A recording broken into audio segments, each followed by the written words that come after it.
I spent 2 years working 70-hour weeks on the biggest project of my career.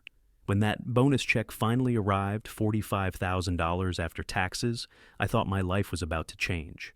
I could pay off my student loans, buy a decent car, maybe even start saving for a house. But then, my dad called to congratulate me before I had told anyone in my family. His voice was too cheerful, too knowing. How did he know? Before I tell you how my own family violated my privacy and spent my hard-earned money, let me know where you are watching from in the comments below. And if you have ever dealt with family crossing boundaries, hit that like button and subscribe because this story gets wild. Now, let me show you what happens when trust becomes theft. My name is Isaac, and I work as a software engineer at a tech company in Seattle. Nothing fancy, just a decent job that pays the bills and then some. I live in a one-bedroom apartment that costs way too much, but that is Seattle for you. My car is a 2008 Honda Civic that makes weird noises every time I turn left. I still owe $38,000 in student loans from a degree that took me 6 years to finish because I worked full-time while going to school. For the past 2 years, I have been part of a team developing an artificial intelligence system for medical diagnostics. It was grueling work, 60 to 70 hours every single week. Weekends disappeared. I missed birthdays, holidays, even my college roommate's wedding. My social life became non-existent. But I kept telling myself it would be worth it. Our project leader, Trenton, kept saying the company would take care of us when we delivered. My family lives in Portland, about a 3-hour drive south. My dad, Walter, used to be a plumber before he retired last year. My mom, Diane, works as a nurse at a local hospital. Then there is my younger brother, Garrett, who is 25 and has been living at home for the past year after losing his job at a warehouse. My sister, Allison, is 23 and still in college, also living at home to save money. I do not visit often, maybe once every 2 months if I can spare the time. We talk on the phone occasionally, but we are not the kind of family that shares everything. They know I work in tech and make decent money, but I never discuss my salary or my finances with them. Money has always been a touchy subject in our house growing up. Dad worked hard but never made much. Mom's nursing income kept us afloat.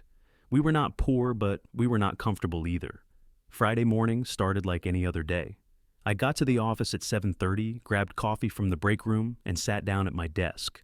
Around 9, our HR representative, Sandra, walked over with a large envelope. She smiled in that way people do when they know something good is about to happen. I opened the envelope right there at my desk. Inside was a letter on company letterhead congratulating me on the successful completion of the AI project. And paper clipped to it was a check, $45,000, after taxes. I stared at it for what felt like 5 minutes straight. My hands actually started shaking. Trenton called me into his office an hour later.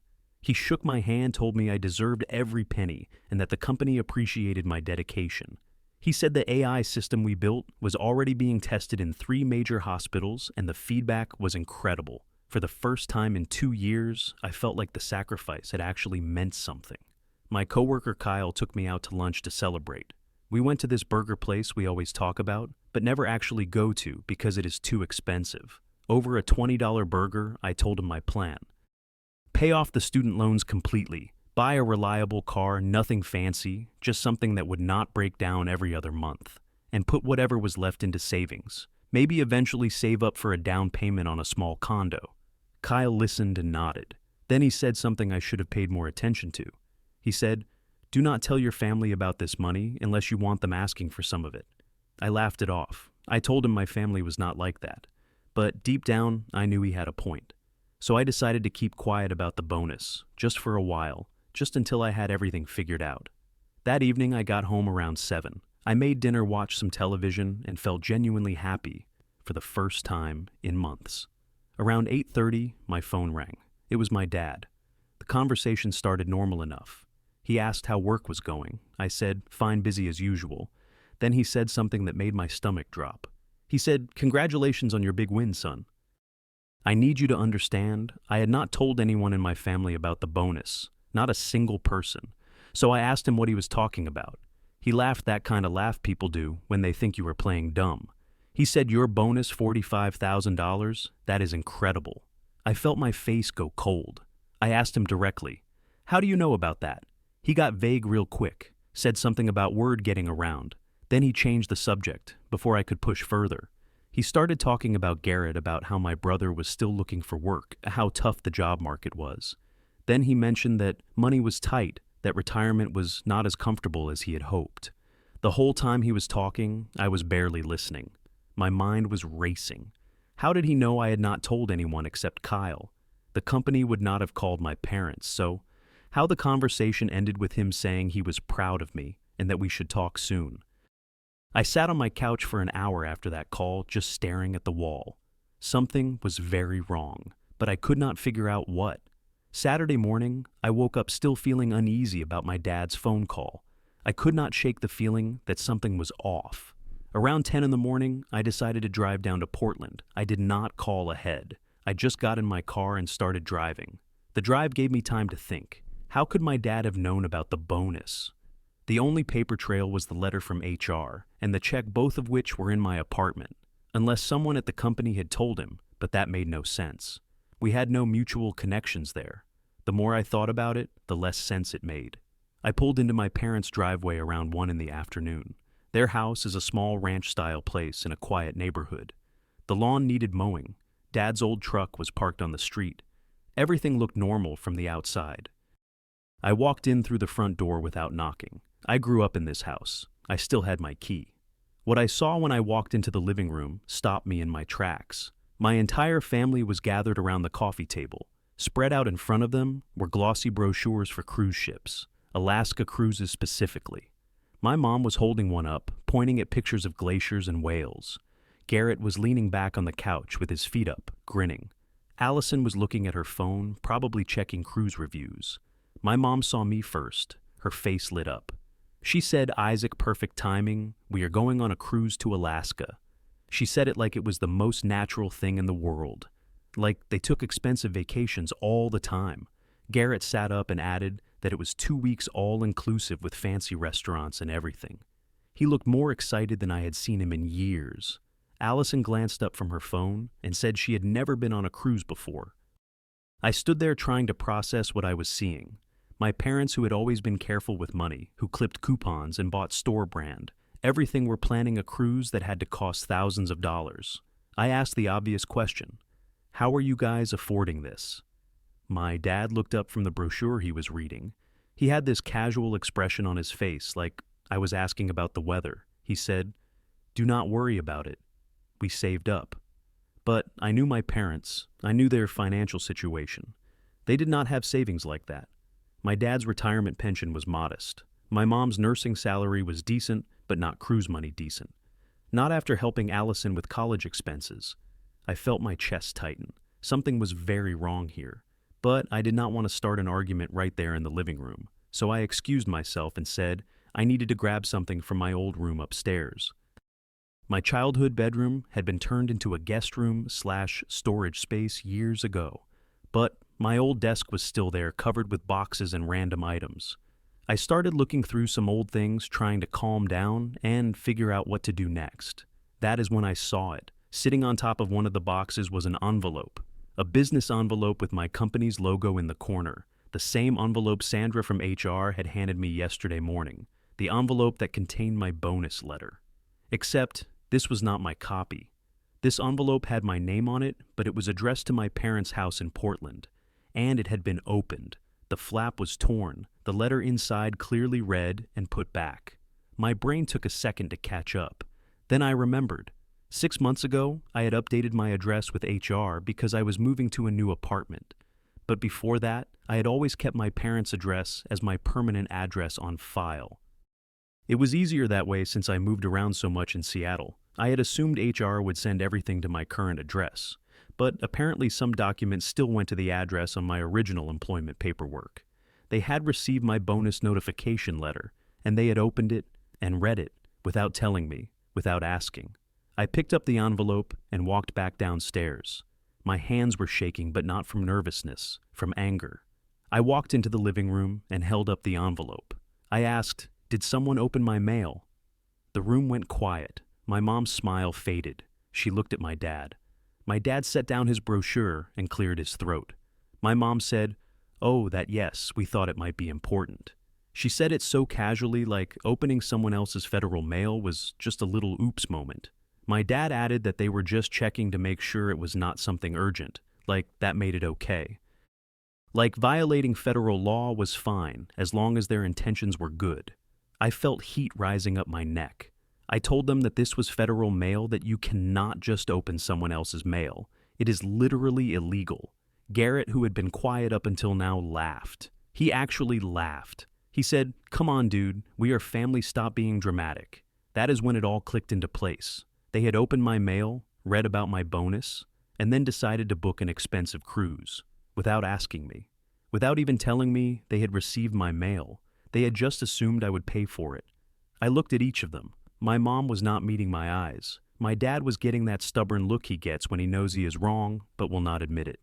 Garrett still had that smirk on his face. Only Allison looked uncomfortable staring down at the carpet. I asked the question directly.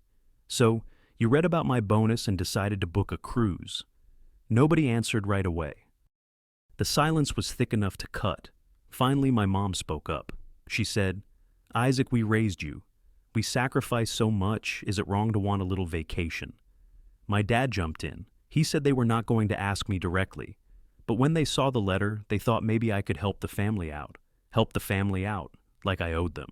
Like my bonus was somehow family money.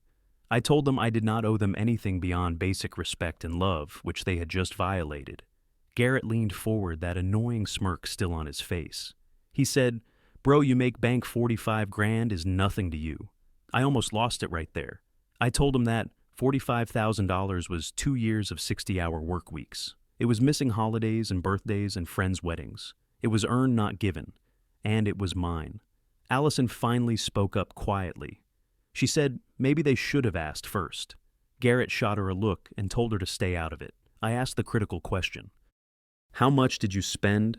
My dad hesitated, then said, $12,000 for all 4 of them. 2 weeks in Alaska, all inclusive. $12,000 that they did not have on a credit card they could not pay off, assuming I would cover it. I asked them directly if they had spent my money yet. My mom clarified that they had not spent my money, they used their credit card. They just thought I would help them pay it off. Like, that was better. Like, going into debt on my behalf without asking was somehow more acceptable. My dad tried the family card. He said I was family, and family helps each other. I shot back asking if they thought to ask me first. Did they think to have a conversation? Did they think to respect my privacy or my right to make my own financial decisions? Nobody answered because they had not. They had seen an opportunity and taken it. They had read my private mail, found out about my bonus, and made plans for my money without including me in any part of the decision. I asked them what they thought was going to happen. Did they think I would just see the cruise and be so happy for them that I would hand over $12,000? Did they think I would not find out about the mail? My mom started crying.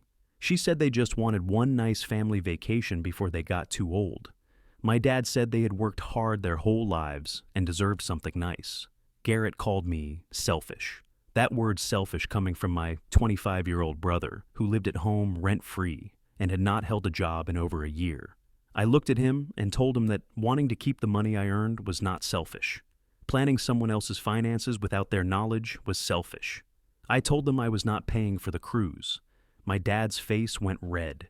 He asked if this was really about the money or about me punishing them.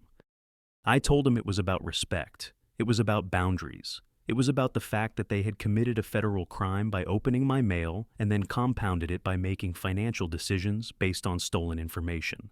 Garrett stood up and got in my face. He called me a selfish jerk who had always thought he was better than the family. I stayed calm. I told him that I had worked hard to build a career and a life, and I was sorry if that made him feel bad about his own situation.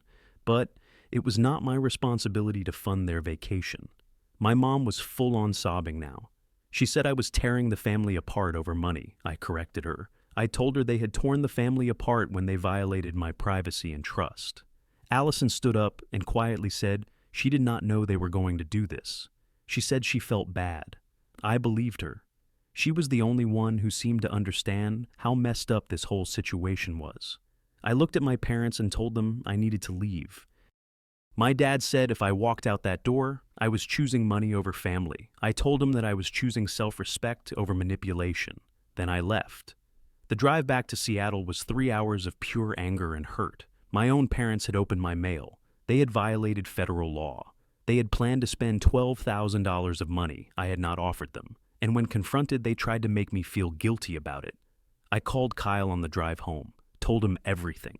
He was silent for a long moment, then said that was messed up on so many levels. He asked what I was going to do. I told him I did not know yet, but I knew one thing for certain. This could not happen again. By the time I got back to my apartment, I had a plan. I was not going to be angry and reactive. I was going to be smart and proactive. Monday morning, I took a personal day from work and started making changes. First stop was the post office. I filled out a change of address form for all my mail. But I did not forward it to my apartment. I rented a post office box at a UPS store near my office. From now on, all my mail would go there. Nobody would have access to it but me.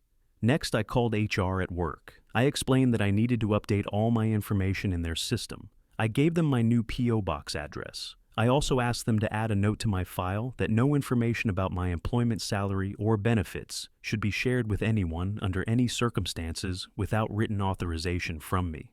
Sandra from HR was professional about it. She did not ask why I just confirmed the changes would be made immediately. Then I called my bank, changed my mailing address, set up additional security questions, made sure that nobody could access my account information without answering those questions. I checked my credit report online to make sure nobody had tried to open any accounts in my name. Everything looked clean, but I set up fraud alerts anyway.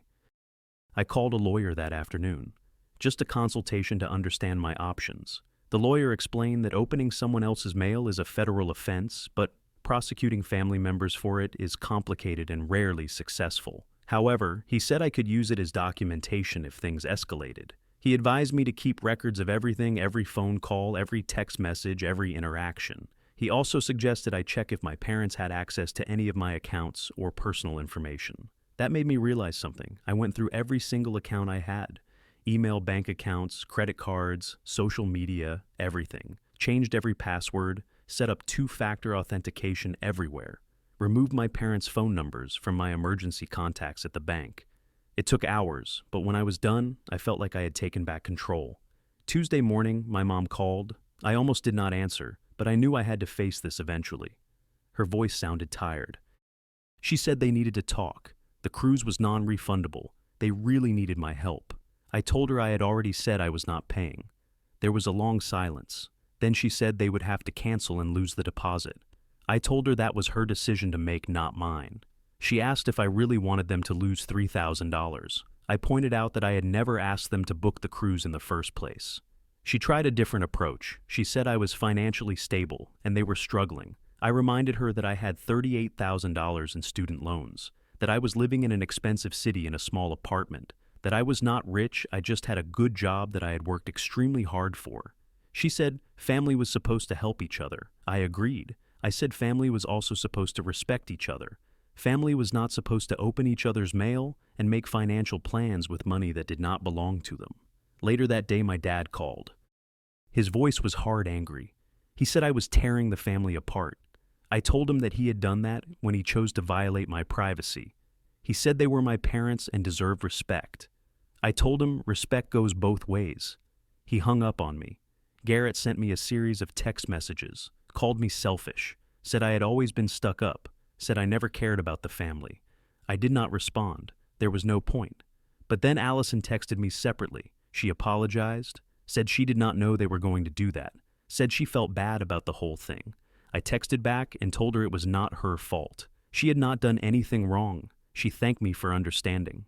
The next week was silent. Nobody called. Nobody texted except Allison, who checked in once to see how I was doing. I knew what was happening. My parents were waiting for me to feel guilty and change my mind. They thought if they gave me enough time, I would cave and send them the money. But I did not feel guilty. I felt angry and hurt, but not guilty. I had not done anything wrong. I had set a boundary, and I was going to stick to it. This was not about the money anymore. This was about whether I was going to let my family walk all over me or stand up for myself. I went to work every day, did my job, hung out with Kyle and other coworkers, started going to the gym more. Life continued, and every day that passed without giving in felt like a small victory. 2 weeks after the confrontation, my mom called again. This time her voice was different, quieter, more defeated.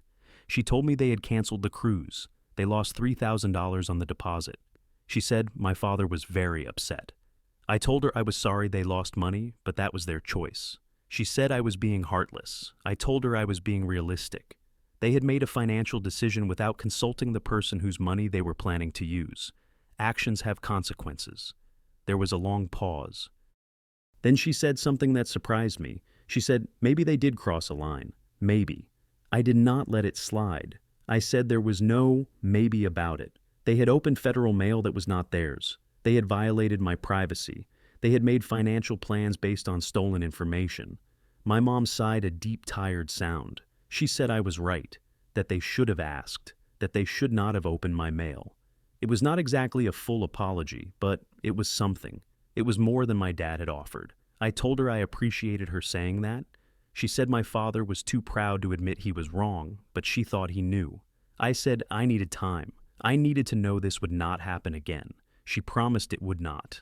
Over the next few months, things slowly started to shift. I did not rush back to Portland. I did not pretend everything was fine, but I did not cut them off completely either. I used the bonus exactly how I had planned. First thing I did was pay off every single penny of my student loans. All $38,000. Gone. The feeling of making that final payment was incredible.